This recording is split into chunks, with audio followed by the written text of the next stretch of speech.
ఘనమైన తండ్రి, వందనాలు, స్తుతులు, స్తోత్రాలు. మీ గొప్ప అనుగ్రహాన్ని బట్టి, కృపను బట్టి ఇదిగో ఈ బిడ్డలతో కలిసి మిమ్మల్ని స్తుతించి ఆరాధించి కనపరచుటకు, వాక్యము నేర్చుకుంటకు నన్ను ఇక్కడ చేర్చేందుకు వందనాలు, స్తుతులు, స్తోత్రాలు. ప్రభు, ఇక్కడ చేరిన దైవజనులందరినీ, సంఘ కాపరిని, వారి కుటుంబాన్ని మీ సన్నిధిలో ఎత్తుకుంటున్నాం. చేరిన బిడ్డలందరినీ బట్టి, వారి కుటుంబాలను బట్టి మిమ్మల్ని స్తుతిస్తున్నాం. ఇంకెవరైనా రావాల్సి ఉంటే దయతో చేర్చమని వేడుకుంటున్నాం. అల్పుండు పాటిని అయిన నన్ను, ప్రభా మీ దాసుని నన్ను మీ సులువు చాటును మరుగుపరిచి మాతో మాట్లాడమని, మందరి హృదయ ధ్యానములను మీ తట్టు తిప్పుమని ప్రభు క్రీస్తు పరిశుద్ధ నామమున అడిగి వేడుకొని పొందుకున్నాం తండ్రి. ఆమేన్. నేను ఇక్కడికి రావడం ఇది మొదటిసారి, మీ పాస్టర్ గారిని చూడడం కూడా మొదటిసారి. మరి ఆయన చెప్పారు అంటే ఆయన గురించి వింటున్నాను, కానీ మరి వీరి ద్వారా ఎప్పుడు మాట్లాడలేదు. నేను ఆయన మాట్లాడలేదని ఏం అనుకోలేదు, కానీ మరి నాకు ఈ సంఘం గురించి ఏం తెలియదని అది ఎవరైనా చెప్తారేమో అని నేను ఎదురు చూశాను. మరి ఎందుకంటే సాగర్ గారు కూడా ఎక్కువ చెప్పలేదు, మరి దానియల్ గారు కూడా ఎక్కువ ఏం చెప్పలా. మరి ఆయన సంఘం గురించి ఆయనే, మరి మీ గురించి, మీ సంఘం గురించి, ఈ సంఘ ప్రస్థానం గురించి ఆయనే చెప్పారు. మరి దేవుని స్తుతిస్తున్నా. నేను కొన్ని విషయాలు చెప్పి వాక్యంలోకి వెళ్తాను. మీ సంఘంలాగే చాలా చోట్ల ఎక్కడైతే ప్రభువుని నమ్ముకున్న సంఘాలు కట్టబడకూడదు అనుకుంటారో ఆ సంఘాలే ఆ ప్రాంతాల్లో ఆశ్రయపురంగా ఉంటాయి. ఇప్పుడు ఆయన చెప్పారు కదా, ఇక్కడ అంతా నీళ్లు నిండిపోతే ఇక్కడికే వచ్చి కొన్ని కుటుంబాలు ఉన్నాయని. చాలా చోట్ల ఇలాగే జరుగుతుంది. ఎందుకంటే ఆ ప్రాంతాల్లో ప్రభు సేవకు విఘాతం కలిగించేలా, లేదా ప్రభు సేవకు ఆటంకాలు కలిగించేలా శక్తులు పనిచేస్తుంటాయి. ఆ శక్తుల్ని దేవుడు తన మహిమలో ఎలా అధిగమిస్తాడంటే, ఇదిగో ఇలాంటి చిన్న చిన్న విషయాలు. అది అందరికీ మరి వర్షం వచ్చి నీళ్ళు నిండిపోయినాయి, ఇబ్బంది అందరికి అనుకుంటున్నారు, కానీ అది దేవుడు మహిమపరచబడడం కోసం ఇలాంటివి దేవుడు తన కార్యాలను తనే చేస్తూ ఉంటాడు. మంచిది. ఏదైతేనేమి మరి మీ అందరి ప్రార్థనలు కావచ్చు, మీ అందరి విశ్వాసం కావచ్చు, సంఘ కాపరి యొక్క కష్టం కావచ్చు, ఏదైతేనేమి ఇక్కడ సంఘం నిర్మించబడింది, ఇది పూర్తి చేయబడాలి, పూర్తి చేయబడుతుంది. ఆమేన్. మీరు ఇక్కడ ఉన్న వాళ్ళందరూ మరి మీ గురించి కూడా ఆయన చెప్పారు. మీ అందరికి సంబంధించిన ఒక అంశాన్ని నేను ఈరోజు వాక్య ధ్యానంలోకి తీసుకురావాలని ఆశపడుతున్నాను. మరి నా గురించి ఎక్కువ మీకేం తెలీదు. నేను నా గురించి 2 మాటలు చెప్పి నేను వాక్యంలోకి వెళ్తాను. నా పేరు సునీల్ దత్, హైదరాబాద్లో ఉంటాను. నేను ఒక పెద్ద కంపెనీలో ఒక మంచి పొజిషన్లో ఉన్నాను. నేను దేవుని వాక్య పరిచర్యలో ఇప్పుడు నేను 4వ తరం. మా ముత్తాతలు దేవుని నమ్ముతున్నారు. మా తాత చాలా పేరు మోసిన పెద్ద దైవ సేవకులు. గోదావరి జిల్లాలోనూ ఇక్కడ నుంచి శ్రీకాకుళం వరకు పనిచేశారు. మా నాన్నగారు వాళ్ళ తరంలో సేవకు ఎవరు రాలేదు. ఎందుకంటే అప్పట్లో ఆయనకి ఎన్ని ఇబ్బందులు, ఎన్ని కష్టాలు ఎదురైనా చూసి మా తాతగారికి మా నాన్నగారి తరంలో ఎవరు సేవకు రాలేదు. అందరూ ఆశీర్వదింపబడ్డారు. అంతా గవర్నమెంట్ ఉద్యోగాల్లోకి వెళ్ళారు. వాళ్ళ 4వ తరమైన మేము, మాలో ఇప్పుడు 3 పాస్టర్లు తయారయ్యారు. మా ముత్తాత గారు, మా తాతగారి సేవను బట్టి, మా పితరుల సేవలను బట్టి వాళ్ళు పూర్తి కాలపు సేవకులుగా ఉంటున్నారు. నేను పూర్తి కాలపు సేవకుడిని కాను. నేనేం నమ్ముకున్నానంటే దేవుణ్ణి. నేను ఎవరి మీద ఆధారపడకుండా నేను సంపాదించుకుంటూ నా సంపాదనతోనే సేవ చేయాలని ఆశ కలిగి నేను దేవుణ్ణి అలాగే అడిగి నా సంపాదనతోనే నాకు సంబంధించిన ఖర్చు కావచ్చు, మరి సేవ పరిచయం కావాల్సిన అవసరాలు కావచ్చు, ఇవన్నీ నేనే తీర్చాలి, ఇంకొకరి దగ్గర చేయి చాపకూడదు అని పరిశుద్ధుడైన పౌలు ఏ విధంగా పరిచర్య చేశాడో దాన్ని దృష్టిలో పెట్టుకొని నేను ఆ విధంగా కోరుకుని ఆ విధంగా సేవ పరిచర్యలో వెళ్తున్నాను. నేను చాలా ప్రాంతాలకు వెళ్తాను, చాలా చోట్ల వాక్యాన్ని చేస్తాను, చాలా చోట్ల సంఘాలు కట్టబడడంలో ఉపయోగపడతాను. నేను సంఘాలు కడుతున్నానని గొప్ప చెప్పుకోవట్లా, సంఘాలు కట్టబడడంలో నేను ఉపయోగపడతాను. నా మాటలు జాగ్రత్తగా వినండి. తర్వాత పరిచారకులు, ఇలాగ విశ్వాసులు వారి అవసరాలు తీర్చడానికి, వారి ప్రార్థన అవసరతలు తీర్చడానికి, ఇలాంటి వాటన్నిటిలో నాకు ఆసక్తి. నేను ఆ పనుల్లో ఉంటాను. నా కుటుంబం కూడా, నా భార్య బిడ్డలు కూడా, వారు కూడా దేవుణ్ణి నమ్ముకున్న విశ్వాసులే, వారి 3వ తరం నుంచి. కాబట్టి వాళ్ళు కూడా నా సేవకు ఎటువంటి ఆటంకం కలిగించకుండా పరిచర్యలో నా భార్య బిడ్డలు కూడా నాకు సంబంధించిన అన్నదమ్ముల అక్కచెల్లు ఎవరైనా కావచ్చు, వాళ్ళు నాకు సహాయపడుతూ ఉంటారు. నేను ఈ పరిచర్య ఈ విధంగా నిర్ణయించుకోవడానికి ముందు పరిచర్యకు సహాయం చేయమని చాలా మందిని అడిగేవాడిని. దేవుని బిడ్డలు, అన్యుల్ని అడగను, దేవుని బిడ్డల్ని అడుగుతాను. ఎందుకంటే అన్యుల దగ్గర నుంచి డబ్బు తీసుకొచ్చి సేవకు వాడడం నాకు ఇష్టం లేదు. మంచి మంచి పొజిషన్స్లో ఉన్న దేవుని బిడ్డలు, విశ్వాసులు, వారికి మరి ఎంత అడిగినా కూడా ఎప్పుడు గుప్పిలు విప్పేవారు కాదు. అది లోపల చాలా కష్టం ఉండేది నాకు. నేను ఇంతమందిని అడిగి సేవకి ఇద్దాం అనుకుంటే ఎవరు గుప్పిలు విప్పట్లేదని నాకే బాధ కలిగి నేను దేవుణ్ణి ఏం అడుగుతానంటే, నాకు శక్తి సామర్థ్యాలు ఉన్నంత వరకు నా చేతికి నేను సేవా పరిచర్యలో ఎంత ఖర్చు పెట్టగలుగుతానో, ఎంత వాళ్ళ అవసరతలు తీర్చగలుగుతానో అంతా నేనే ఇచ్చుకుంటా, నాకు ఎవరు సహాయం లేదని నేను ముందుకెళ్తున్నాను. ఆ విధంగా కూడా దేవుడు నన్ను ఆశీర్వదించి సంఘ పరిచర్యలో, సేవ పరిచర్యలో ఎవరి మీద ఆధారపడకుండానే మా కుటుంబ పరంగా ఎంత చేయగలుగుతాం అంతా చేసుకుంటూ వెళ్తున్నాం. ఇది నా గురించిన విషయం. మరి వాక్యంలోకి వద్దాం. దానికన్నా ముందు కొన్ని చిన్న మాటలు. ముఖేష్ అంబానీ గురించి విన్నారా ఎవరన్నా? ఎవరు? గోదావరి జిల్లాలో బాగా తెలుస్తుంది ముఖేష్ అంబానీ. ఎవరండి? చెప్పండి. కోటీశ్వరుడు. గుడ్. ఇంకా ఎవరు? ఇంకా Jio company owner. Very good. ఇంకా మీరు చాలా మంది జియో కనెక్షన్లు వాడుతున్నారా? ఫ్రీ వస్తుంది కదా, తీసేస్తున్నారు ముందంతా. అందరూ ఎయిర్టెల్ నుంచి, దాని నుంచి, దీని నుంచి వచ్చేసిన తర్వాత ఇప్పుడు మొదలైంది గేమ్ కదా. కొంతమంది మళ్ళీ వెనక్కి వెళ్ళిపోయారు. ఇంకా చెప్పండి, ముఖేష్ అంబానీ గురించి, వాళ్ళ కంపెనీల గురించి ఏం తెలుసు? మొన్నే కొడుకు పెళ్లి చేశాడు, తెలుసా మీకు? చూసారా? పేపర్లో, టీవీలో వచ్చింది. ఇంకా ప్రపంచంలోని ధనవంతులు, రాజ్యాధినేతలు, ఎవరెవరైతే పెద్ద పెద్ద వాళ్ళు ఉన్నారో వాళ్ళందరూ కూడా ప్రత్యేకమైన విమానాలు వేసుకుని వచ్చి కొడుకు పెళ్లి చూసుకొని అక్కడ డ్యాన్స్లు వేసి గెంతి కోట్ల కోట్ల విలువైన బహుమతులు వాళ్ళు తీసుకుని వాళ్ళు వెళ్ళారు. ఇప్పుడు ముఖేష్ అంబానీ కొడుకు గురించి ఎవరైనా చెప్పాల్సి వస్తే ఏమని చెప్తారు? ఏమని చెప్తారు? నేను ఎంతకుముందే చెప్పా, నేను నా గురించి ఏం చెప్పుకుంటా, నేను దైవ సేవకుల కుటుంబంలోంచి వచ్చానని చెప్తా. నా గురించి ఏం చెప్పాను నేను? మాది 4వ తరము, అంటే మా ముత్తాత నమ్ముకున్నారు. ముత్తాత నమ్ముకున్న తర్వాత 4 తరాల వరకు విశ్వాసం నుంచి పక్కకు పోలా. నా ఇంట్రొడక్షన్, నాకు సంబంధించిన విషయం చెప్పాను. ముఖేష్ అంబానీ చెప్పాలనుకోండి, ఏం చెప్పుకుంటాడు వాళ్ళ నాన్న గురించి? ముఖేష్ అంబానీ వాళ్ళ నాన్న గురించి ఏం చెప్పుకుంటాడు? వాళ్ళ నాన్న పేరేంటి?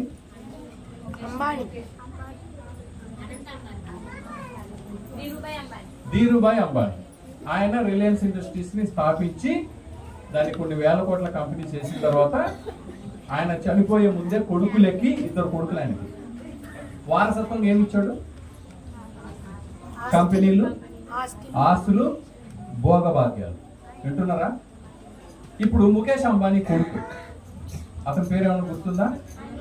అనంత్ అంబానీ. ఆయనకు కూడా 2 కొడుకులు. ముఖేష్ అంబానీ కూడా 2 కొడుకులు. 2 కొడుకులు పెళ్లి చేసుకున్నారు అనుకున్నాం. అనంత్ అంబానీకి ఏమొచ్చింది వాళ్ళ నాన్న దగ్గర నుంచి? ఏమొచ్చింది అనంత్ అంబానీకి? ధీరుభాయ్ అంబానీ నుంచి ముఖేష్ అంబానీకి ఏమొచ్చాయి? కంపెనీలు, ఆస్తులు, భోగభాగ్యాలు. ఇప్పుడు వాళ్ళ మనోడికి ఏమొచ్చాయి? ఇంకా ఎక్కువ ఆస్తి, ఇంకా ఎక్కువ బంగారం, ఇంకా ఎక్కువ కంపెనీలు, ఇవి వచ్చాయి. విన్నారా అందరూ? జాగ్రత్తగా వినండి. ఇప్పుడు చెప్తున్నా, ఇప్పుడు మీరందరూ విశ్వాసులు కదా, దేవుని నమ్ముకున్నారు కదా. మీ వారసత్వం ఏంటి?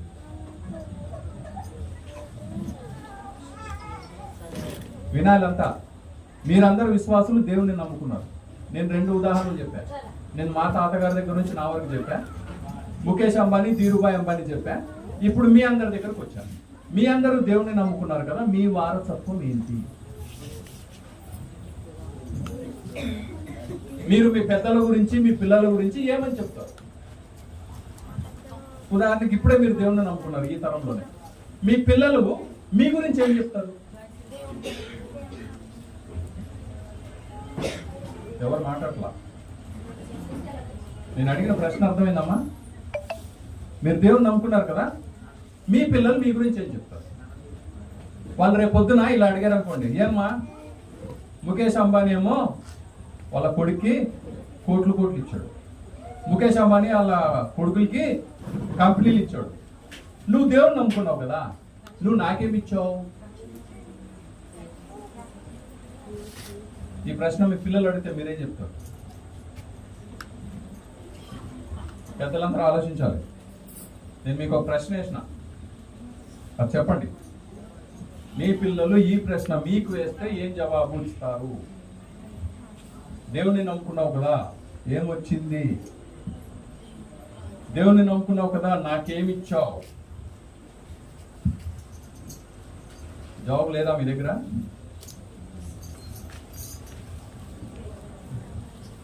ఏమంతా సైలెంట్ అయిపోయారేంటి? నేను మంచి ఉదాహరణ చెప్పా. వాళ్ళేమో ధనవంతులేమో వాళ్ళ పిల్లలకి ఏమిస్తున్నారు? ఆస్తిపాస్తులు, భోగభాగ్యాలు ఇస్తున్నారు. మీరు దేవుడిని నమ్ముకున్నారు కదా, మీరేం ఇస్తున్నారు మీ పిల్లలకి అని అడిగా. తప్పు ప్రశ్న వేసానా? తప్పు ప్రశ్న వేసానా? ఇంతవరకు మీకు ఎవరు ఈ ప్రశ్న వేయలేదా? వేయలేదా? పోనీ ఈ ప్రశ్న ఎప్పుడన్నా మీరు వేసుకున్నారా? నేను ప్రశ్నలు వేసే నేను వాక్యంలోకి వెళ్తే ఎక్కడైనా అంతే, వాళ్ళకు కూడా తెలుసు. ప్రశ్న లేకుండా ఎప్పుడు వెళ్దాం. ఇప్పుడు మీ ముందు ఒక ప్రశ్న ఉంచా, మీరెవరు మీ బిడ్డలకి, మీ తల్లిదండ్రులకి, మీ బంధువులకి, మీ స్నేహితులకి ఏం చెప్తారు? ఈ ప్రశ్నకి జవాబు ఏంటి? ఎవరి దగ్గర నా జవాబు ఉందా లేదా? ఇప్పుడు పాస్ గారు చెప్పారు, ఇక్కడ చాలా కష్టపడి పిల్లల్ని చదివిస్తున్నారని చెప్పారు. మీలో చాలా మందికి చదువు ఉండకపోయి ఉండొచ్చు, పిల్లల్ని చదివిస్తున్నారు. దేనికి? దేనికమ్మా? చదువు రావాలని. ఇంకా ప్రయోజకులు అవ్వాలని. ఇంకా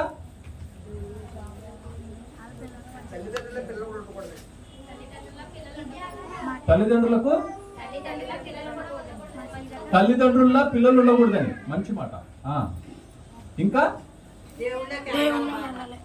నిజమా? నిజమా? దేవుళ్ళలోకి ఎదుగుతారా ఈ చదువులు చదివిన వాళ్ళంతా? మీరు నమ్ముతున్నారా? ఎదగాలని మీ కోరిక. ఈ చదువుల వల్ల వాళ్ళు దేవుళ్ళని ఎదుగుతున్నారా? అమ్మ ఒక మాట చెప్పారు, పిల్లలు ఒప్పుకుంటున్నారా దానికి? మీరు ఎంపీహెచ్డబ్ల్యూలు అవి ఇవి అని చదువుతున్నారు కదా, దేవుళ్ళు ఎదుగుతున్నారా? ఎంపీహెచ్డబ్ల్యూలు దేవుని గురించి చెప్పారా? క్రీస్తు ప్రభు గురించి చెప్పారా? బైబిల్ చెప్పారా? అమ్మా వినండి జాగ్రత్తగా. దేవుణ్ణి నమ్మిన వాళ్ళకి కొన్ని విషయాలు అర్థం చేసుకోవాలి. ఇది చాలా పెద్ద క్లిష్టమైన విషయం. నేను బైబిల్లోంచే చూపిస్తాను. దేవుణ్ణి నమ్ముకున్న వాళ్ళకి దేవునితో ఏంటి సంబంధం? మీరందరూ దేవుణ్ణి నమ్మాము, దేవుని మీద విశ్వాసం విషయం అంటారు కదా, దేవునితో ఏంటి సంబంధం మీకు? ఆ సంబంధం దేవునితో కలిగి ఉన్న మీకు, మీ పిల్లలు కావచ్చు, మీ తల్లిదండ్రులు కావచ్చు, మీ బంధువులు కావచ్చు, మీ అక్క చెల్లెలు కావచ్చు, వాళ్ళకి ఎటువంటి సంబంధం ఉండాలా? మీ ద్వారా కావచ్చు, దేవుని ద్వారా కావచ్చు. ఇలాంటి తీవ్రమైన విషయాన్ని ఏ మనిషి, ఏ విశ్వాసం ఆలోచించడు. మీరెందుకు ఆలోచించాలంటే ఇప్పుడు మీకు ఆ ప్రశ్న వేశా. మాట్లాడకండి అమ్మా, వినండి. పిల్లలంతా సైలెంట్గా ఉండాలి, మాట్లాడద్దండి ఎవరు. ఇది మీకు సంబంధించింది. ఎందుకంటే మీ తరం వాళ్ళ తరం అయిన తర్వాత మీ తరం దేవునిలో విశ్వాసంలో ఎలాగెళ్తారు అనేది మీకు సంబంధించిన విషయం. దేవుని సంబంధం ఎట్లుండాలో తెలుసా? దేవునితో సంబంధం మొట్టమొదట మీకు దేవునికి మధ్య ఏంటి సంబంధం అనేది అర్థం చేసుకోవాలి. మీకు దేవునికి మధ్య ఏంటి సంబంధం? ఏం సంబంధం మీకు దేవునికి మధ్య? సంబంధం ఏం లేదా? దేవునికి మీకు మధ్యలో సంబంధం ఉందా లేదా? ఉందా? ఎలాంటి సంబంధం అది? ఎవరు మాట్లాడలేదు. ఏంటి అయ్యగారు వచ్చారు అన్ని ప్రశ్నలు వేస్తున్నారు, వాక్యం చెప్పమంటే ప్రశ్నలు వేస్తున్నారు అని అనుకుంటున్నారు. చూడండి, దేవుని పిల్లలు దేవునికి లేదా దేవుని విశ్వాసులు దేవునికి సంబంధం ఏంటంటే సృష్టికర్తకు సృష్టికి ఉన్న సంబంధం మొట్టమొదటి. రెండోది తండ్రికి పిల్లలకి ఉన్న సంబంధం. మీ నాన్న మీ అమ్మ ఎలాగ శారీరకంగా మిమ్మల్ని పుట్టించి పెంచి పెద్ద చేసి మీ బాగోగులు కోరుతూ ఎల్లవేళలో మీ కొరకు కష్టపడుతుంటారో దానికన్నా ఎక్కువ కష్టంగా, ఎక్కువ ప్రేమతో, ఎక్కువ సహనముతో దేవుడు మిమ్మల్ని అందరినీ సాకుతున్నాడు. ఆ విషయం మనకు తెలియదు. ప్రతిరోజు పొద్దున్న లేచిన దగ్గర నుంచి సాయంత్రం వరకు మన కష్టము, ఆ రోజు ఎంత సంపాదించుకున్నాం, ఇల్లు గడుస్తుందా లేదా, ఇవే. కానీ ఈ రోజు చూడండి ఎంతో మంది జీవించలేరు. ఈరోజు మనందరం సజీవుల లెక్కలో ఉన్నాం. దేనికో తెలుసా? యోహాను రాసిన 1వ పత్రిక 3వ అధ్యాయము 10వ వచనం చూడండి. దేవునికి మీకు విశ్వాసులకు ఎటువంటి సంబంధం ఉందో బైబిల్ ఉన్న వాళ్ళు ఎవరైనా గట్టిగా చదివినిపించగలిగితే పిల్లల్లో చదివించండి. యోహాను రాసిన 1వ పత్రిక 3వ అధ్యాయము 10వ వచనం.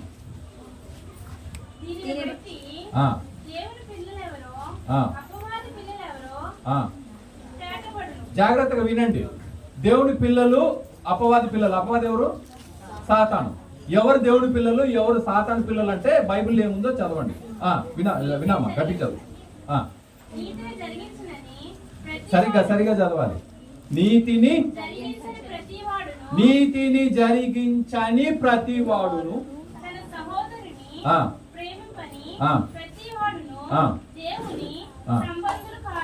మీకు దేవునికి సంబంధం ఉండాలంటే ఏం జరగాలి? మీరు ఎలాంటి వాళ్ళు ఏంటో తెలుసా? చూడండి, మొట్టమొదటి నీతిని జరిగింపని. ఎవరైతే నీతిగా ఉన్నారో, నీతిగా జీవించారో వాళ్ళు తన సహోదరుని, సహోదరుడు అంటే ఎవరు? మీ అక్క చెల్లెలు అన్నదమ్ములే కాదు, మీ చుట్టుపక్కల ఉన్న ప్రజలు, మనుషులు ఎవరైతే మీకు ఎదురుబడి మీ జీవితంలో తారకపోతుంటారో వీళ్ళందరూ కూడా మీ సహోదరులే. వీళ్ళని ప్రేమింపని ప్రతివాడు దేవుని పిల్లలు కాదు. ఇప్పుడు మన ముందున్న ప్రశ్న ఇందాక అడిగా కదా, దేవునికి మీకు సంబంధం ఏంటని. ఏం చెప్పాను? దేవునికి మనకి సంబంధం ఎట్లుండాలి తెలుసా? నేను దేవుణ్ణి నమ్ముకున్నానని ఎవరైనా అంటే బైబిల్ ఏం ప్రశ్నిస్తుందంటే, నువ్వు నిజంగా దేవుణ్ణి నమ్ముకున్నావా? మీరు అనొచ్చు, అవును నమ్ముకున్నాను. అక్కడ ఏమనుంది? నువ్వు నీతి జరిగిస్తున్నావా? నువ్వు నీ సహోదరుని ప్రేమిస్తున్నావా? బైబిల్ ప్రశ్న. ఇంకొక మాట చూడండి అమ్మా, 4వ అధ్యాయము 4వ వచనం. ఎవరి సంబంధులు? ఎవరు అంటే మీరందరూ పెద్దవాళ్ళు కదా, మమ్మల్ని చిన్నపిల్లలారా అని సంబోధిస్తున్నట్టే దేవుని నమ్ముకున్న ప్రతి ఒక్కరు ఎవరి సంబంధులు? దేవుని సంబంధులు. గమనించండి, చదవమ్మా. మీలో ఎవరున్నారు? అక్కడ ఏం రాయబడింది? మీలో ఉన్నవాడు ఈ లోకంలో ఉన్నవాని కంటే గొప్పవాడు. ఇప్పుడు మీరు తెలుసుకోవాల్సిన రెండో సత్యం, మీరు దేవుని పిల్లలు, దేవుని సంబంధాలను ఒకటి వచ్చింది. రెండోది ఏమొచ్చింది? మీలో ఉన్నవాడు. మీలో ఎవరు ఉన్నారు? మీరు అనుకోవచ్చు ఎవరైనా, నాలో ఎవరు ఉన్నారు అని ఎలా తెలుసు? చిన్నబిడ్డ చెప్తోంది దేవుడు ఉన్నాడని. మీలో దేవుడు ఉన్నాడని మీకు తెలుసా? ఎంతమంది నమ్ముతున్నారు? గుర్తించండి, బైబిల్ చెప్తుంది ఇప్పుడు మీలో దేవుడు ఉన్నాడు. నిజమా? అవును నిజమే. దేవుని జీవాత్మ మీలో జీవాత్మగా ఉంది. దేవుని పరిశుద్ధాత్మ మీ జీవాత్మను కాపాడుతుంది. దేవుని ఆత్మ ద్వారానే మీరందరూ జీవించి ఉన్నారు. మీరు ఈరోజు బతికున్నారంటే దాని అర్థం దేవుని జీవాత్మ మీలో పని చేస్తుంది కాబట్టి దేవుడు మీలో ఉన్నాడు. మీలో ఉంటే ఏమైంది? తర్వాత చదువుమా. మీరు వారిని జయించి ఉన్నారు. వారు లోక సంబంధులు కనుక లోక సంబంధమైనట్టు మాట్లాడుదురు. లోకము వారి మాట వినును. వినండి జాగ్రత్తగా. లోక సంబంధులకి దేవుని సంబంధులకి తేడా ఏంటంటే, మీరు రోజు అనేకమైన మాటలు మాట్లాడుతుంటారు, అనేకమైన విషయాలు మాట్లాడుతుంటారు. దాంట్లో పనికొచ్చేవి పనికిరానివి ఎన్నో ఉంటాయి. గమనించండి, లోకం విషయము, లోకంలో మాట్లాడే మాటలన్నీ దేవుని సంబంధం కాదు. ఈరోజు పొద్దున్న లేచిన దగ్గర నుంచి ఇప్పటి వరకు ఎవరైనా దేవుడి గురించి ఒక 5 నిమిషాలు మాట్లాడారా? మనం మాట్లాడం. పొద్దున్న లేచిన దగ్గర నుంచి ఈ క్షణం వరకు మనం మాట్లాడినవన్నీ లోకయుక్తమైన మాటలు. లోకయుక్తమైన మాటలు మాట్లాడేది ఎవరు? లోకంలో ఉండేవాళ్ళు. ఈ లోకంలో ఉండే లోకయుక్తమైన మాటలు మాట్లాడేదంతా లోక సంబంధమికుడైన అబద్ధికుడైన సాతాను మాటలు. మీలో ఈ రోజు ఎన్ని తప్పుడు మాటలు మాట్లాడింటారో ఒక్కసారి ఆలోచించుకోండి. మీలో ఈ రోజు ఎంతమంది అనకూడని మాటలు మాట్లాడారో మీరు ఊహించుకోండి. మీరు పొద్దున సాయంత్రం వరకు బోల్డని మాటలు మాట్లాడుంటారు కదా, ఎంతమందిని తిట్టుకున్నారో, ఎంతమంది మీద కోపడ్డారో, ఎంతమంది మీద అనుమానపడ్డారో, ఎంతమందితో కాని మాటలు మాట్లాడారో. ఇవన్నీ లోకయుక్తమైన మాటలు. దేవుని పిల్లలైతే దేని గురించి మాట్లాడతారు? నీతిని గురించి మాట్లాడతారు, ప్రేమను గురించి మాట్లాడతారు. ఈ రోజు మీరు ఎవరితోనైనా ప్రేమగా మాట్లాడుంటే, ఈ రోజు మీరు నిజాయితీగా నీతిగా ఏదైనా వ్యవహరించుంటే అది దేవునికి సంబంధం. చూడండి ఇంకొక విషయం, గల్తీలకు రాసిన పత్రిక 6వ అధ్యాయము 1వ వచనం. దేవుని పిల్లలు ఎలా ఉండాలో చూడండి, బైబిల్ ఏం చెప్తుందో.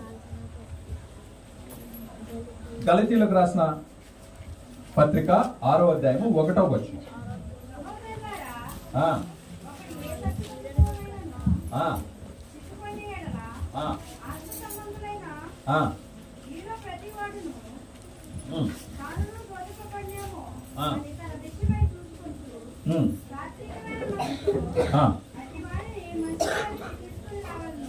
సహోదరులారా, ఒకడు ఏ తప్పిదంలోనైనను చిక్కుకొని ఎడలా ఆత్మ సంబంధులైన మీలో ప్రతివాడు తానును శోధింపబడుదునేమో అని తన విషయమై చూచుకొనుచు సాత్వికమైన మనసుతో అట్టి వాణిని మంచి దారికి తీసుకొని రావలెను.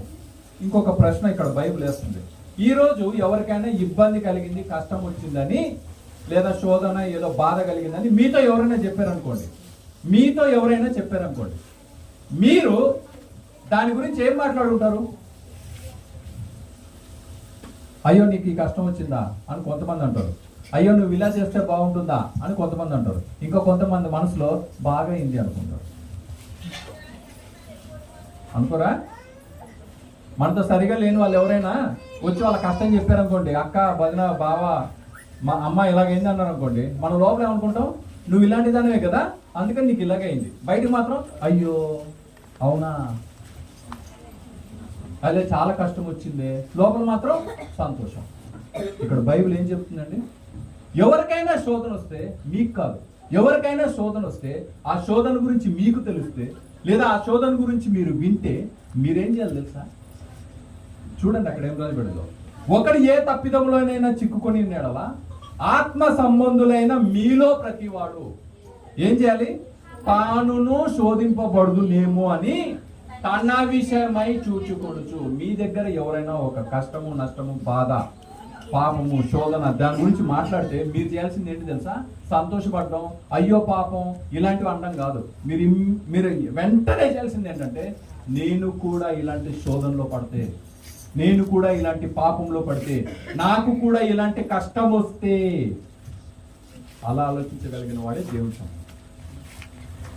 సంకలు గుద్దుకునేవాడు, సంతోషపడేవాడు దేవుని సంబంధం కాదు. దేవునితో సంబంధం గురించి తెలుసుకోండి. అక్కడ బైబిల్ క్షుణ్ణంగా క్లియర్గా మాట్లాడుతూ ఉంది. ఎవరికి ఏమొచ్చినా మనం సంతోషపడటం కాదు, అది నాకు వస్తే అని భయపడటం, అది నాకు వస్తే నేను ఎలా చేయాలి, ఏం మాట్లాడాలి, ఎలా వ్యవహరించాలి అని తెలుసుకోవడం. దానికన్నా ముఖ్యం ఆ శోధన, ఆ బాధ, కష్టం వచ్చిన గురించి ప్రార్థించడం, అంతేగాని సంతోషపడటం కాదు. అది దేవుని సంబంధి, దేవుని పిల్లలు చేసే పని కాదు. నేర్చుకోండి, బైబిల్లో ఉంది. మనం ఎప్పుడైనా మన దగ్గరికి ఎవరైనా కష్టం వస్తే మీరు ఇమ్మీడియట్గా చేయాల్సింది. నాకు చాలా మంది ఆఫీస్లో ఉన్నప్పుడు ఏదైనా పీకల మీదకి వచ్చినప్పుడు వెంటనే ఫోన్ చేస్తారు, అన్న ఇట్లా అయింది. నేను వెంటనే మీటింగ్లో ఉన్నా, ఎక్కడున్నా కూడా బయటికి వెళ్ళే పరిస్థితి లేదంటే కళ్ళు మూసుకొని ఇలా వెనక్కి తిరిగి కొన్ని క్షణాలు అక్కడికక్కడే ప్రార్థించుకుంటా, ప్రభా ఇదిగో వీళ్ళకి శోధన వచ్చిందంట, సహాయం చేయి. అయ్యా వీళ్ళకి ప్రమాదం జరిగిందంట, సహాయం చేయి. అదే నేను మీటింగ్లో అదే లేననుకోండి, బయటకు వెళ్ళి వెంటనే ప్రార్థన చేసుకుంటా, ఎక్కడో ఎవరికి కనబడకుండా. ఎందుకు? నేను ప్రార్థిస్తున్నప్పుడు నన్ను చూసి ఎవడైనా ఏమనుకుంటాడు, వీడేదో నటిస్తున్నాడు, లేదా వీడేదో మాట్లాడుకుంటున్నాడు, తనలో తాను కొనుక్కుంటున్నాడు అనుకోవచ్చు. అవన్నీ నాకు అవసరంలా. నేను పోయి ఏకాంతమందు చూస్తున్నా నా తండ్రికి నేను మొరబెట్టుకుంటా, ప్రభా ఇదిగో పలానా వాళ్ళ నుంచి ఫోన్ వచ్చింది, అక్కడ ఇది కష్టంలో ఉన్నారంట, నష్టంలో ఉన్నారంట, బాధలో ఉన్నారంట, ఎందుకు చేయాలి అలాగా? ఎందుకు చేయాలి? నీకెందుకు ఎవరైనా ఫోన్ చేసి ప్రార్థన చేయమని అడుగుతారు? ఎందుకంటే వాళ్ళ కష్టము నీ ప్రార్థన ద్వారా దేవుడు విని వాళ్ళకి సహాయం చేస్తాడు. అంతేగాని అన్న నువ్వు ప్రార్థన చేస్తే అన్ని తీరిపోతాయి, నా కష్టాలు పోతాయని అది కాదు. అందరినీ ప్రార్థన చేయమని ఎందుకు అడుగుతాం? ప్రార్థన అనేది గొప్ప శక్తి, ప్రార్థన అనేది గొప్ప వెపన్, ఏమంటాం, ఆయుధం. అది మీ చేతిలో ఉండాల్సిన అవసరం. మీ తరపున ఎవరైనా సాతానుతో యుద్ధం చేయొచ్చు ప్రార్థన చేసి. మీ తరపున ఎవరైనా సాతానుతో యుద్ధం చేయొచ్చు. ప్రార్థన చేయగలిగి దేవుణ్ణి వేడుకొని దేవుని ద్వారా పొందుకునే ఏ వ్యక్తి అయినా మీ కొరకు ప్రార్థన చేయొచ్చు. ఏమవుతుంది అప్పుడు? వాళ్ళు ప్రార్థించుకునే పరిస్థితుల్లో లేరేమో, మీరు చేసే ప్రార్థన వాళ్ళకి సహాయపడుతుంది. చేయాలా? మీరు చాలా మంది ఏం చేస్తారు తెలుసా? నేను చూశాను ఈ విషయం. ఎవరికైనా కష్టం వచ్చిందంటే నువ్వు తర్వాత మాట్లాడతా పెట్టే అంటారు. ఎందుకలా? వాళ్ళు కష్టం చెప్తున్నప్పుడు మీరు ఏ పరిస్థితుల్లోనే ఉండండి, మీరు వాళ్ళ కష్టం తీర్చే పరిస్థితిలో ఉండకపోవచ్చు, ప్రార్థన చేయలేరా? ప్రార్థన చేయాల్సిన భారము బాధ్యత మన మీద లేదా? మనం చేయాలి. చాలా మంది వాదానికి దిగుతారు. ఇన్ని రోజులు నీకు ఇది నీకు కనపడలా, నాతో మాట్లాడలా, నీకు ఇప్పుడు కష్టం వచ్చిందని నువ్వు నాకు ప్రార్థన చేయమని అడుగుతున్నావు. నీ కష్టం వచ్చిందని చెప్తున్నావు. నువ్వు దేవుని బిడ్డవైతే, దేవుణ్ణి నమ్ముకున్న దానివై, దేవుని నమ్ముకున్న వాడివైతే నువ్వేం చేయాలి తెలుసా? ఎదుటి వాళ్ళ కష్టాలకి సంతోషపడకూడదు. దేవుడికి అది అస్సలు నచ్చదు. మనం ఎదుటి వాళ్ళ కష్టాలు చూసి మనం సంతోషపడుతున్నామంటే అంతకన్నా గొప్ప కష్టం మన కోసం సిద్ధంగా ఉంది. మన కోసం అంతకన్నా గొప్ప కష్టం సిద్ధంగా ఉంటుంది. ఒకరి కష్టాన్ని చూసి మనం ఎప్పుడు సంతోషపడ్డాము, బాగైంది వీళ్ళకి అని అనుకోవడం చేయకూడదు. దేవుడికి అది అస్సలు నచ్చదు. ఎందుకు? నీ సహోదరుని ప్రేమింపని వాడు దేవుడిని ప్రేమించలేడు. నీ ఎదురుగా నీ కంటికి కనబడే సహోదరుని ప్రేమించలేని వాడు నీ కంటికి కనపడని దేవుడిని ప్రేమించలేడు. మనం ఎప్పుడైతే అలా సంతోషపడతామో గుర్తుపెట్టుకోండి, వారికి వచ్చిన కష్టం కన్నా మన కోసం పెద్ద కష్టము రెడీ అవుతుంది. ఎప్పుడు అలా చేయకూడదు. ఒకరి కష్టం మనతో పంచుకుంటున్నప్పుడు, ఒకరి కష్టం గురించి మనకు చెప్తున్నప్పుడు ఆ కష్టం పట్ల, ఆ వ్యక్తి పట్ల సానుభూతి ఉండాలా. ఒక విశ్వాసగా మొట్టమొదట మీరు చేయాల్సింది ఏంటి? ప్రార్థించాలి. ప్రభా పలానా వాళ్ళకి ఈ కష్టం ఉందండి, ఈ శోధన ఉందంట, ఈ పాపంలో పడ్డారు, వాళ్ళని విడుదల చేయి, వాళ్ళకి స్వస్థతి, వాళ్ళకి ఆరోగ్యమి, వాళ్ళ కష్టాన్ని తీసేయి. అంతేగాని బాగైంది వీళ్ళకి అనుకున్నారా, మీ నాశనము, మీ కష్టము, మీ శోధన మీరు రెడీగా తెచ్చుకుంటున్నట్టు. ఎప్పుడు అలా చేయకూడదు. దేవుని బిడ్డలకు అలా చేసే అధికారము లేదు. అలా చేయాల్సిన ఆ బాధ్యత రహితమైన ప్రవర్తన కూడా ఉండకూడదు. జాగ్రత్త గమనించండి. ఇంకొక మాట చూద్దాం.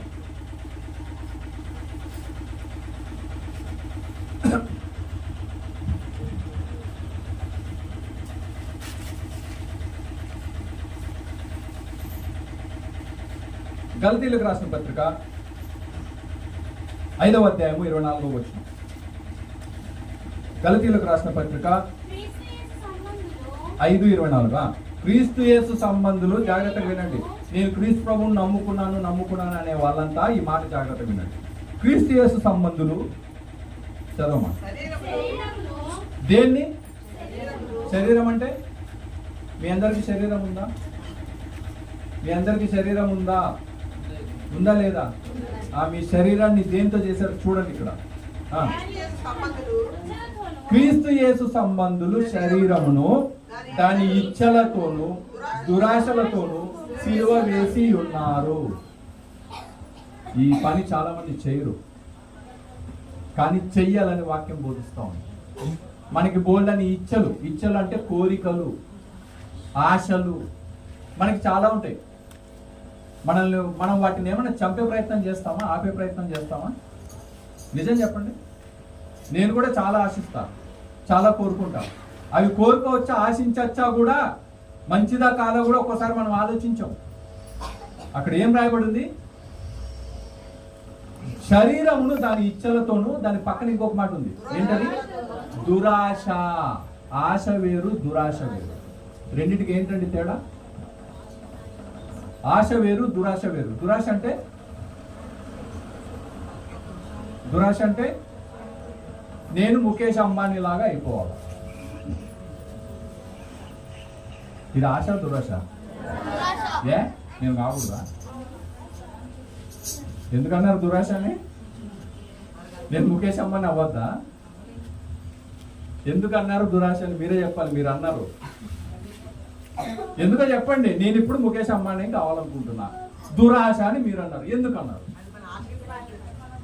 అది ఆశించకూడనిదా? మరి ఎందుకన్నారు? అందరూ ఒకేసారి అన్నారే దురాశ అన్నారు. ఏ నేను బాగుపడకూడదా? నా దగ్గర హెలికాప్టర్లు పెద్ద పెద్ద కంపెనీలు వద్దా?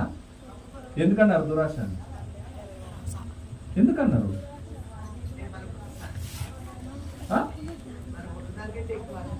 ఏమా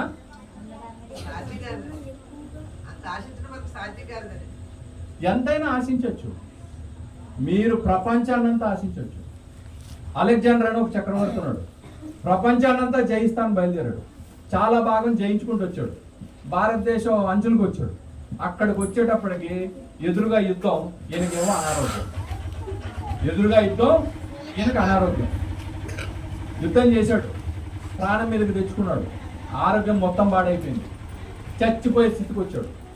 అప్పుడు చుట్టూ ఉన్న సైన్యాధిపతులతో మంత్రులతో ఈ మాట అన్నాడంట, నేను ఇంత భూమండలం జయించుకుంటూ ఇక్కడికి వచ్చా, ఇప్పుడు చచ్చిపోతున్నా. చచ్చిపోయిన తర్వాత నా దగ్గర ఏముందంటే ఏమీ లేదు. అందుకని శవపేటికలో నా చేతులు ఇలా పైకి పెట్టి ఖాళీ చేతులతో గ్రీకు దేశానికి తీసుకుపోండి అని చెప్పాడు. ఇది చరిత్రలో రాయబడిన సత్యం. నువ్వు అన్ని దేశాలు జయించుకుంటూ వచ్చావు కదా, నీదేమొచ్చింది? ఇప్పుడు ఏమొచ్చింది? ఏమీ లేదు. అది చెప్పడానికి అలెగ్జాండర్ చక్రవర్తి అన్నాడంట, నా చేతులు ఇలా బయటకు పెట్టండి. ఎందుకు? నేను ఇంత సంపాదించి, ఇంతమందిని ఓడించి, ఇంత భూభాగాన్ని నా సొంతం చేసుకొని నేనేం తీసుకెళ్తున్నా? ఏమీ లేదు, ఖాళీ చేతులు. అన్నిట్లా చేతులు బయట పెట్టి ఆ శవ పెట్టుకుని తీసుకుపోయి అక్కడెక్కడో పోతారు అలెగ్జాండర్ గారు. నేను చెప్పింది అర్థమైందండి? ఎంత సంపాదించి ముఖేష్ అంబానీ కావచ్చు, అదానీ కావచ్చు, బిర్లాలు కావచ్చు, ఎవరన్నా కావచ్చు, మీరు ఏం తీసుకెళ్తారు? ఏమీ రావు. మీతో ఏమీ డబ్బులు భోగభాగ్యాలు ఏమి రావు. మీతో వచ్చేది ఏంటో తెలుసా? మీరు చేసిన పాప పుణ్యాలు, మీరు చేసిన మంచి చెడ్డ క్రియల లిస్టు, ఇవి మాత్రమే అక్కడ వస్తాయి. దేవుడు చూసేది అవే. నువ్వు మొత్తం నీ జీవితకాలంలో నువ్వేం చేసావు, నువ్వేం చేయలేదు, ఏం మంచి చేసావు, ఏం చెడ్డ చేసావు, ఇది ఒక్కటే అక్కడికి లిస్ట్ వెళ్తుంది. ఏమి రాదు. బంగారం రాదు, ఒక అంగుళం భూమి రాదు, ఒక సిల్క్ బట్ట రాదు, ఏమి రాదు. ఇప్పుడు మీరందరూ మళ్ళీ ప్రశ్నకు వస్తున్నా, నేను ముఖేష్ అంబానీ కాకూడదు, అవ్వాలని కోరుకోవడం దురాశ అని ఎందుకు అన్నారు? జవాబు చెప్పేదరకు వదిలేదు వెళ్ళాడంటున్నారు. నేను వదలను, చెప్పాలి. మీరు అందరూ ఒకేసారి అన్నారు. నాకు మనసులో కష్టం కలిగించారు. నా దురాశని మీరే అన్నారు కాబట్టి నా ఆశని దురాశ అని మీరు అందరూ స్టాంపు కొట్టారు. ఇప్పుడు మీరు చెప్పాల్సిందే, నాది దురాశ ఎందుకైంది? శక్తికి మించింది. చెప్పండి, ఆన్సర్లు చెప్పండి.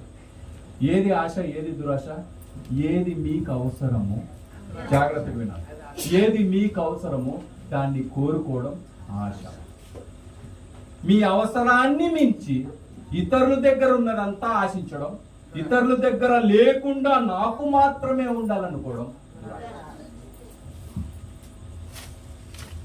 అర్థమైందా? తెలుగులో చెప్పా.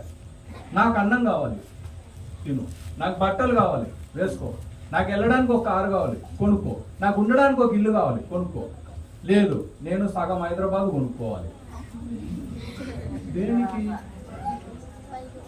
నీకు సగం హైదరాబాద్ కొనుక్కున్నావు, ఒక 2000 బిల్డింగ్లు ఉన్నాయి. దేంట్లో ఉంటావు? ఏదో ఒక ఇంట్లోనే ఉంటావు. 2000 బిల్డింగ్లో ఉంటావా? ఉండవు. ముఖేష్ అంబానీ దగ్గర 250 కార్లు ఉన్నాయి. ఒక్కొక్క కారు ఖరీదు 3 కోట్ల నుంచి 15 కోట్లు. చెప్పింది అర్థమైందా? ఇప్పుడు 250 కార్లు ఉన్నాయి. ఆయన ఇంట్లో అది 80-90 అంతస్తులు ఇల్లు కట్టుకున్నాడు. ఇల్లు ఎంత? 80-90 అంతస్తుల ఇల్లు కట్టుకున్నాడు. కట్టుకొని దాంట్లో ఎవరెవరు ఉంటారంటే ముఖేష్ అంబానీ, ఆయన భార్య, 2 కొడుకులు, పెళ్ళి అయితే 2 కోడలు. పిల్లలు పుడితే ఎంతమంది పుడతారు? అంతా కలిపి 10 మంది అలా కుటుంబం. మరి ఎవరు ఆ భోగభాగ్యాలు అనుభవిస్తున్నారు తెలుసా? 250 కార్లు ఉన్నాయి కదా, ఒక్కొక్క కారుకి ఇద్దరిద్దరు డ్రైవర్లు. ఒక డ్రైవర్ కాదు, నాకు తెలుసు, ఇద్దరిద్దరు డ్రైవర్లు. ఎందుకు? ఈడొక 12 గంటలు అటు షిఫ్ట్ అయిపోగానే ఇంకొకటి రెడీగా ఉంటాడు.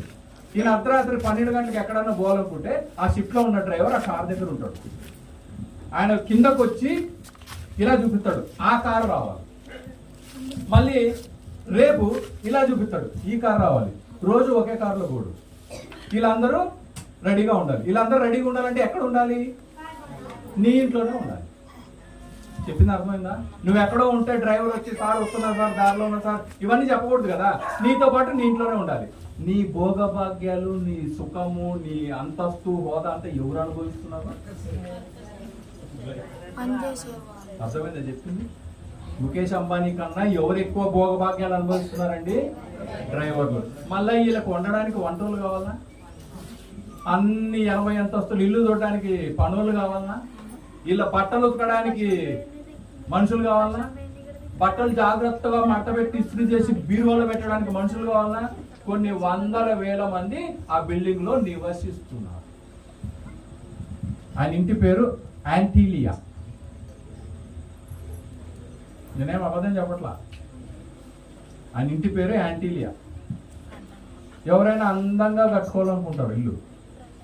ముఖేష్ అంబానీ ఇల్లు చూస్తే ఇది ఇల్లా అంటారు. మీరు ఎవరైనా కొట్టి చూడండి పిల్లలు ఫోటోలు, ఇది ఇల్లేనా అంటారు. ఆయనకి అది నచ్చింది. మనకు ఇది ఇల్లా అనిపిస్తుంది. ఎందుకు చెప్తున్నాను తెలుసా ఈ విషయాలు? మీరు సంపాదించుకునే భోగభాగ్యాలు మీ అవసరాల కన్నా ఎక్కువైతే, మీ అవసరాలు తీర్చకుండా అందరి అవసరాలు తీరుస్తుంటే అది దురాశ. అది దురాశ.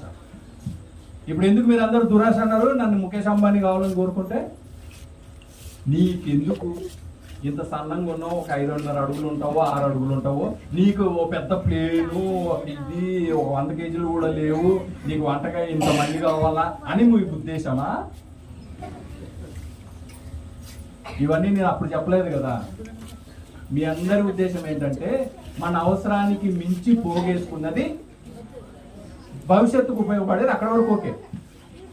తరాలు తినాలని చెప్పి వాడిది వీడిది అందరిది దోచి పెట్టుకుంటామే, అది దురాశ. ఇక్కడ మీరేం చేయమని ఆ మాట చదవం ఒకసారి.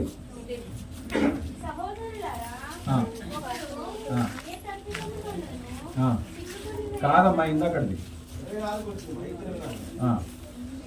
వారికి విరోధమైన నియమేదియు లేదు. క్రీస్తు యేసు సంబంధులు శరీరమును దాని ఇచ్చలతోనూ దురాశలతోనూ సిలువేసి ఉన్నారు. ఏం వేసి ఉన్నారు? ఇప్పుడు మీ ముందు దేవుని వాక్యం ఒక ప్రశ్న పెట్టింది. మీకు ఆశలు ఉన్నాయి, దురాశలు ఉన్నాయి. నేనేం చెప్పట్లా, మీ ఆశలు ఏంటో నాకు తెలియదు, మీ దురాశలు ఏంటో నాకు తెలియదు. ఇప్పుడు ఉద్యోగం లేని వాళ్ళకి ఉద్యోగం కావాలి, అది ఆశనా దురాశనా? ఓకే, నేను ప్రైమ్ మినిస్టరే కావాలి.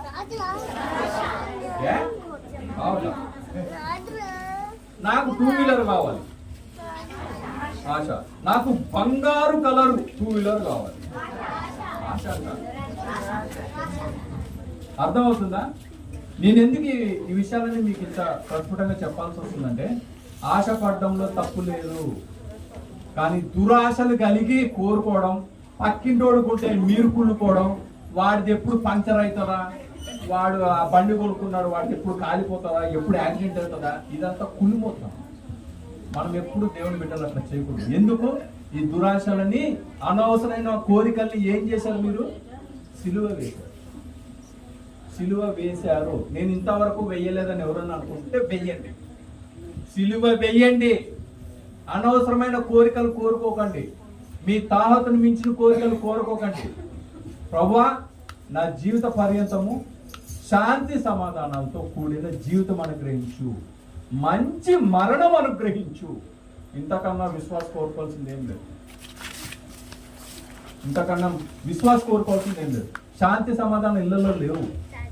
ఎప్పుడు గొడవలు, కొట్టుకోవడాలు, తాగుబోతులు ఇవే. పిల్లలకి చదువులు లేవు, రోడ్ల మీద పడి అడుక్కుని తింటుంటారు. పిల్లల్ని చదివించాలన్న జ్ఞానం రాదు, మనకన్నా మంచి జీవితం వాళ్ళకి ఇవ్వాలన్న ఆలోచన లేదు చాలా మందికి. ఇలాంటి బతుకులు వద్దు. ఏం కావాలి? నా ఇంట్లో శాంతి సమాధానం ఉండని, నేను చనిపోవాల్సి వస్తే ధైర్యంగా నీ దగ్గరికి వచ్చేలా నీ జీవించేలా చెయ్యి. ఇది ఒక విశ్వాస కోరుకోవాల్సింది. అంతేగాని నేను ముఖేష్ అంబానీ 80 అంతస్తులు కట్టుకున్నాడంట, నేను 107 అంతస్తులు కడతా, వాడి దగ్గర 5,000 మంది ఉన్నారంట, నేను 30,000 మందిని పెట్టుకుంటా. ఇది కాదు కోరుకోవాల్సింది. మీరు మీ ఇచ్చలను మీ దురాశలను ఏం చేయాలి? మీరు సిలువేయాలి. ఇంతవరకు వెయ్యని వాళ్ళంతా గుర్తుపెట్టుకోండి. అనవసరమైన ఆశించకండి. పక్కన వాళ్ళు కొన్నారు, వాళ్ళు కొన్నారు, వీళ్ళు కొన్నారు, మా ఆఫీస్లో కొన్నారు, మా కాలేజీలో కొన్నారు. వాళ్ళు ఏం చేసుకుంటే మీకెందుకు? మీకేం కావాలో అది కోరుకోండి.